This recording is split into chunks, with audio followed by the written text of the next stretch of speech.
घर से निकलकर शिवानी पैदल ही चलने लगी। यह गांव कितना बदल गया था। जब वो छोटी थी तो क्या था इस गांव में। न बिजली न पानी, कच्ची सड़क पर लकड़ी की पगडंडियों के सहारे जीवन जीने की आदि हो चुके लोग अब बदल चुके थे। गांव कस्बे में बदल चुका है। बिजली और पानी घर घर अपनी पहुंच बना चुके हैं। आधुनिकता पैर पसार रही है। सब कुछ बदल गया है सिवाय सड़कों पर बने नालों के। सामने वाले पेड़ से अमरूद तोड़कर खाने में कितना मजा आता है ना। मंजुला अमरूद खाते हुए सड़क पर चल रही थी। अगर किसी ने आंटी को बता दिया तो हमारी खैर नहीं।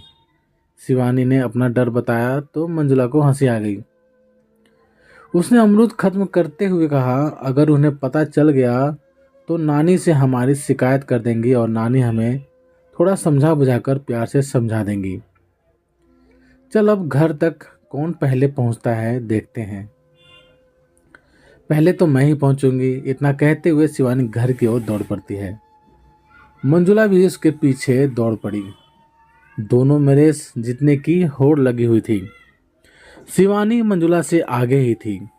शिवानी इस खुशी में दौड़े ही चली जा रही थी कि उसका पैर एक नाली में जा पड़ा। नाली में बारिश की वजह से पानी भरा हुआ था।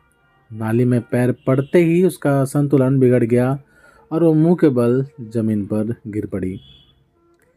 उसके मुंह से खून आ गया। मंजुला यह देखकर घबरा गई और शिवानी को सहारा देकर उठाया। इतनी देर में अपने घर के बाहर खड़े दयाल जी नानी को बुला कर ले आए। नानी को वहां देखते ही मंजुला की सिट्टी पिट्टी गुम हो गई। शिवानी के मुंह से खून निकलता देख नानी के गुस्से का पारा सातवें आसमान पर था। शायद दयाल जी ने उन्हें सब कुछ बता दिया था।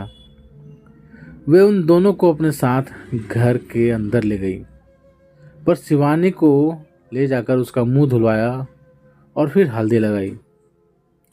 उसे अपने कमरे में लिटाकर नानी मंजुला के पास आई। उनके पास एक पतली सी कांटे वाली छड़ी थी। थोड़ी देर बाद जब शिवानी कमरे से बाहर आई तो उसने देखा कि मंजुला कुर्सी पर बैठी हुई थी। उसका मुंह लटका हुआ था।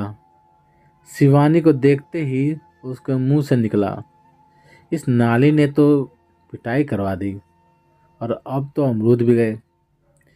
इतना सुनते ही शिवानी को हंसी आ गई। उसने कहा, हाँ, अगर मैं नाली में ना गिरती तो शायद। यार वैसे नानी को गुस्सा भी आता है, आज पता चला। पूरी जिंदगी की कुटाई आज ही कर दी। कहते हुए मंजुला को भी हंसी आ गई। दोस्तों, यदि आपके भी जीवन में ऐसे वाक़ये हुए हैं तो प्लीज़ कमेंट करके हमें ज़रूर बताएं। ये छोटी सी कहानी आप सभी को कैसी लगी ये भी हमें बताएं।